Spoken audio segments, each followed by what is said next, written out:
About 2 months ago, my husband, 34-year-old male, and I, 29-year-old female, were staying in a camper on a friend's property in northern Wisconsin. One night, I wasn't feeling very well, so I went and laid down in the camper and promptly fell asleep. A few hours later, around 3 in the morning, I suddenly woke up and bolted out the door and started vomiting outside by the window. My husband called out and asked if I was okay. I managed to say yeah in between rounds. When I finally finished and felt like I was okay to go back and lay down, I spit a few more times to get rid of the taste, and as I looked up, there was a face about 3 feet in front of me in the darkness. I stared at it, and it at me. I was petrified. I couldn't move, but I was also afraid to take my eyes off of it.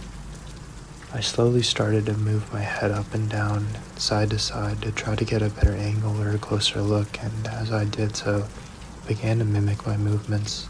There we were, in the darkness of the forest, bobbing up and down, back and forth, slowly leaning closer and closer to one another, as we tried to figure each other out. I stared straight into its cold, hollow eyes. I couldn't look away in fear of what would happen if I did. It stared back at me, almost as if it didn't know what I was either.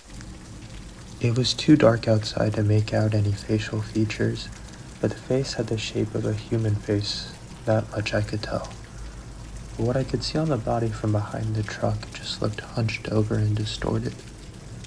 We stayed that way for what felt like forever, until I finally managed to call out, "Babe!" "Yeah?" my husband responded. "There's something out here," I said, only raising my voice slightly. "What is it?"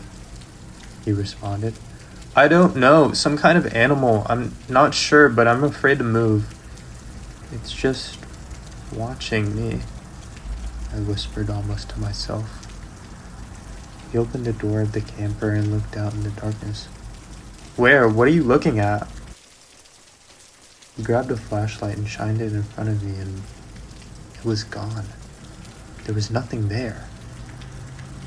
But I never saw it leave. How could it not be there now? I'm still confused by this interaction. I know what I saw. I know it was there. I saw it. It wasn't a dream. And I know it wasn't hallucinating. Can anybody tell me what they think it was? I don't drink and I don't do drugs. I wasn't inebriated. I don't remember all the details because I couldn't see very well that night. But here's what I got. I couldn't tell how tall it was because from what I could see it looked hunched over and disfigured. I don't think it had any fur. It was pale in color, but again, it was so dark, so I'm honestly not sure what color it was. It had big, black, soulless eyes. It was like looking straight into a void. It had sharp, jagged teeth. I don't remember seeing a nose at all. I hope this description helps.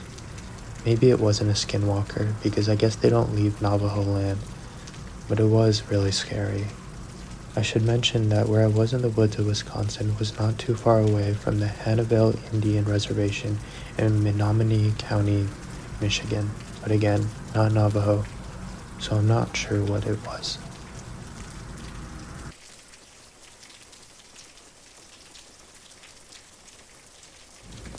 Before the events of this story, I wasn't an avid believer in the paranormal. I'm still not, but after the events that transpired, I definitely believe in something.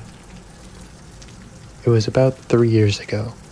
During that time, my wife and I were having issues. No idea if that affected the events or not, but just a weird correlation.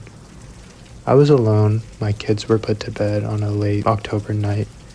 I'd been preparing for a week of work that lay ahead of me, as well as unpacking a lot of stuff from boxes which were then stacked up neatly at the front door of my house. I was trying to do things around the house to impress my wife, who had gone to stay with her mother in a neighboring city. We had been having problems for the better part of the year, so I was feeling lonely and depressed and just generally down on myself that weekend. I lived on the corner of one of the main roads in my town at that time. A giant high school was right across the street. It's probably pushing 12 in the morning, and I'm winding down when I'm working on and thinking about going to bed. Suddenly, I hear a baby crying. My kids are 6 and 9 at the time, so I go to check and it isn't either of them. It sounds like it's outside, so I just peek out the door and I see this misshapen thing pretty far off, sort of shambling up the sidewalk. I couldn't hear any more baby sounds. By this point, I had stepped out all the way, and the storm door slammed behind me. As it did, whatever that thing that I was looking at turned around and looked straight at me. I couldn't get a good view of it, and by the time it started to turn, I'd quickly gone back inside. I don't often get freaked out, but this did the trick. I stood at my closed front door, freaked out. Then I heard the footsteps come up to my door, only it sounded more like hoof steps or distorted high heel steps. I waited a few minutes, maybe 5 or so, after hearing the steps and threw open the door, machete in hand. The neat stack of broken down boxes was knocked over. Not only knocked over, but almost fully covering my walkway, as if to muffle the footstep sounds that would have been made upon its exit. There was nothing else. No signs of it. I didn't learn till later of the sound skinwalkers make, which is what led me here to my story. Was it a skinwalker? Are they attracted to the lonely or negative emotions erupting from people? Sadness? Did it try to feed off my fear, thinking it was at my door? For weeks I was scared it would be there when I was around the corner of my house. Hopefully, I never have to see it again.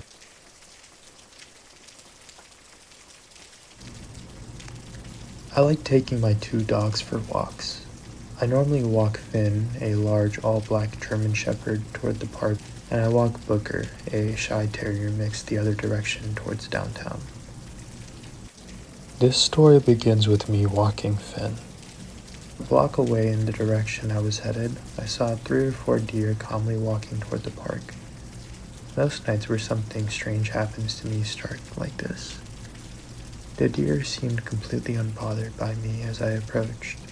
They kept walking toward the park, but stopped every few steps to look back at me, as if they wanted me to follow them. Then, as Finn and I reached where the deer were, I noticed 10 or more other deer waiting as well. They all started walking together, calm, but still looking at me every few feet. On my way towards the park, I smelled the stench of rotting meat. I know that smell very well as I used to work as a butcher. The smell was really strong, like someone plugged my nostrils with rotting ground meat or something. At the same time I smell this stench, I get the chills. Finn's hair stands up and he gets more nervous. I can feel the air around me getting colder. As we continue walking, I look down an alleyway that cuts the block in half. If you walk down this dark alley, you'll see where I eventually start my walk back home. I was 2 blocks away from the park. When you reach the park, you can either turn around and walk down the same road, you can continue into the park, or you can continue on the road which turns left. Looking down that alleyway, you are looking at the part of the road that continues left, which is the way I take every night on my way back home. It was here when I saw something strange.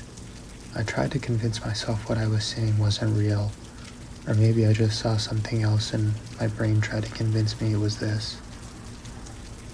I saw a large, muscular, pale, hairless creature that was moving fast. So fast I could barely see it. I saw the motion down the alley about 2 blocks away. The exit of the alley on that side has a streetlight directly above it. This thing, it wasn't standing still. It was moving. It was moving fast. The only reason I'm positive I saw wasn't a deer or something normal is because of something I saw later that night when I was walking Booger. It solidified that what I saw was something I wasn't supposed to see. In the meantime, I convinced myself I was making stuff up and just being a pussy. As we approached the tree line of the park, The large group of deer moved to the side of the street where the neighborhood is while I'm on the side with the tree line. I noticed something in the clearing. A lone deer, separate from the large group across the street from me. But this deer was staring directly at me. I start pointing my flashlight at him, and I even hang up the call with my wife to use my phone to start recording him. The other deer across the street were constantly fidgeting and readjusting. But this lone deer, it didn't even have micro movements from breathing. It was just completely still, staring at me. You may be thinking to yourself, oh yeah, deer do that with bright lights shining at them all the time. Deer in headlights always act like that. Well, just wait. The story's not over. Finn starts to pull very hard and he acts anxious. He nearly knocks me over. I turn to look across the street towards the large group of deer for at most 3 seconds before quickly turning around to face the lone deer again. In those 3 seconds, that lone deer is easily 30 feet closer to me. Still not moving. Still staring directly at me. I have this on video, I have pictures. I felt weird, I felt unsafe. I've lived in rural Iowa my whole life. I am and have always lived outdoors. This didn't feel normal. This was one of the few times where I actually felt scared. I start backing away while shining my light at the deer. Once I get a block or so away, he finally turns around and calmly walks into the tree line. The whole way home, I feel like I'm being stalked. Not just watched, but like something's following me. As soon as I got home, I sat for a bit and tried to talk myself into believing it was all a strange coincidence. 20 minutes passed and I decided to walk Booker. The entire walk was nice and very enjoyable actually. I had my earbuds in and was talking to my wife about what I saw in a joking way. It felt much different compared to the walk I had earlier. Man, I'm such a pussy. I really scared myself for no reason, I told my wife. At the end of the walk, I turn to go down our alleyway as I leave from the garage on our walks. I stopped speaking from what I saw on the opposite end of the alley. My wife heard me stop. Before I go on to tell you what I saw, I want to preface it by saying I don't take substances, including alcohol. I hadn't had a drink of alcohol for weeks up to that point. The most I ever do in that department is a few beers and maybe I'll smoke some weed to ease anxiety if life is getting a little difficult. I have no mental illnesses that cause me to hallucinate. The most I have is a personality disorder resulting from trauma that I've been overcoming quickly this last year. What I saw was not one, but two of those creatures that I had seen with Finn earlier. Those large, muscular, pale creatures walking like apes at the end of the alley. This time, they weren't moving nearly as fast, but they were much closer. It felt like their movements were intentional. I saw them walking across the street, very slowly, staring directly at me. These were not deer. They didn't have long faces like deer. They didn't have fur or tails. They didn't walk like deer. They weren't slender like deer. Honestly, my first thought was I was staring at two hairless male lions in the middle of Iowa. I stood there, paralyzed with fear, well after they had left my sight. 15 seconds later, I finally mustered the courage to walk the few feet into the garage. When I took my first step, I saw a third one, slowly meandering across the street, staring at me. Booger noticed him too, and he started to growl. I ran to the door and watched the garage shut all the way. The entire night, Finn was guarding the bedroom door, and he never does that. He sat staring at the door all night. Booger stared at the windows all night. He never does that either. This happened to me on Monday, May 13th, 2024, and I have no idea what to think of it.